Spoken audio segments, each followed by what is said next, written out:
a little bit about things that make DevOps easier, like Docker, containers. A lot of these methods, let's face it, these methods aren't that new, are they? I mean, they had containers and partitions and stuff way back in the day. Yeah, well, some form of virtualization containers have existed for a long time. I was really excited. I was a very early adopter of Solaris Zones when that was introduced with Solaris in, I guess, version 10. Yeah. And I loved Zones, and I didn't get why not everybody else would do it. And now everybody else is doing it, or something very similar with Docker. Yep. And yeah, it's these tools that are available. It's being able to quickly spin things up. It's the idea also of untangling your application from VMs and just having functional VMs that do one thing, that do the thing that you want. But really thinking more of that's what this building block needs to do. Then you get that building block together, if it's a container or VM or whatever, and then split it up.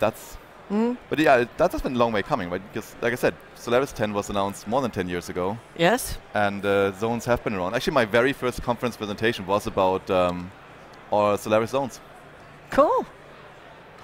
That's very cool. So things are changing then for the database administrator and moving toward DevOps. So with things in the cloud, who was I talking to earlier today? I thought, I asked this question, you know, if we cannot get under the covers and move things around, tables and all this stuff the way we want them to, and we're back to just clicking on the icon, right?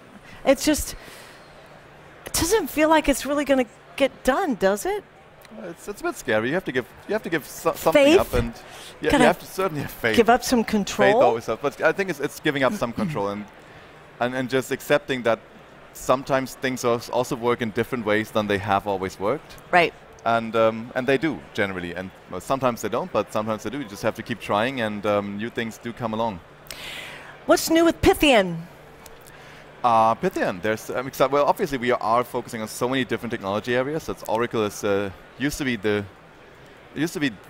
primary thing that we did, and now it's one of many service offerings that we do around relational databases, NoSQL databases. Wow. We're getting more into the product space, where we're now thinking of taking what we've learned from our consulting engagements and taking that stuff into products. So we've done that with analytics. We have launched a product called Kick Analytics as a Service. Nice. And what we've done is we've just reverted back on the projects that we've done for our clients, where we've implemented analytics platforms, and we identified common building blocks, and we're now changing the way we do business back from or away from consulting gigs, where we try to understand what clients are doing and then come up with a solution, where now we come in and we say, this is a common design pattern that we see.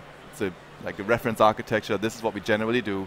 We can spin this up easily because we have all the DevOps workflows to spin these environments up quickly on any kind of cloud provider, using as much cloud-native technology as possible, and then connecting it and ingesting data sources from our clients. And that then gets the discussion going very quickly into the direction of, I actually want to use my data away from which technology should I use. We just come up with a suggestion on this technology to use. It's a product that we sell as a product, but it's really just reusing cloud services. Interesting. That's very cool. Congratulations. That's a big step. Yeah. You know, good strategy too. Starting from the data, what do you want to find? What do you need to know? Yeah. And then using the best technology I think from there. Reusing and recycling is really the big key. You don't want to. Again, we can't keep up. As an industry, we can't keep up if we treat every new engagement as its own unicorn thing, and we start. Yes. It's fun to do. It needs to be done sometimes. But I think as an industry, we need to be better at actually getting products out, getting standardized workloads out, and repeating things that we've already done. So not reinventing the wheel. But then on the business side, that's also different, because now then the same thing with the autonomous database. Like you have to make the conscious decision of giving up some of your flexibility for taking the benefits of reusing things. How many of us are ready for that? I mean, it's certain industries, they probably are not that comfortable with that whole notion. Let's start with healthcare. They're not going to be, well, maybe they would like the black box approach, but there are other industries that won't like that approach. They're so promiscuous with their data. They want it everywhere. Well, you can't have it everywhere. That's not the problem. The problem is really more, do you really need to have your own very custom-built system? Or is your hospital just running similar to every other hospital?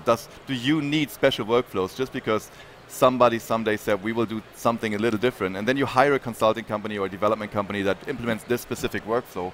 Or is it worth it to say, what are other companies in my industry doing, and can I just reuse what they're doing without going into this customization craziness that we have?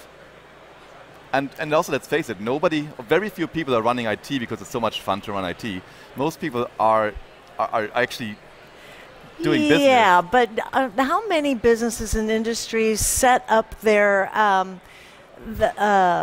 differentiation is their data center, and how fast they can get at their data, and what they do, and how they analyze it. I mean, that is their, their differentiation. So, if you level the playing field, yeah, but you don't have to customize every single bit of it. There's certainly, and again, take healthcare. A lot of healthcare is actually delivering healthcare. It's not. Yes, IT can help you do stuff smarter there. Yeah. And there are certainly some players that will revolutionize the space and that have good ideas about what to do there. Right. But does every hospital have to run their own very, very customized versions of databases and their own customized versions of products? Probably not. Probably pick one or two and really reap the benefits there, and use that. But I think we have to just get a lot more things standardized. Nice. All right then.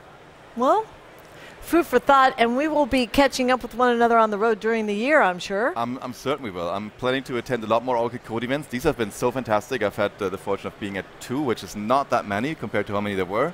Right. But I really, really want to attack Oracle Code next year. It's a really, really refreshing format where it's a good mix and a good blend of some of the traditional Oracle folks, and then some younger, newer developer types that may have not been working with Oracle technologies, but are interested to see what has Oracle done, what can we do with them, and how can we leverage the very, very solid technology stack that Oracle has with some of the more modern approaches to software development. So I'm really, really keen on going to more code events and seeing you there, hopefully. Right on. All right, well, we'll see you. Excellent. Thanks so much. It was great talking to you, Bjoern. Thank you, Laura. All right.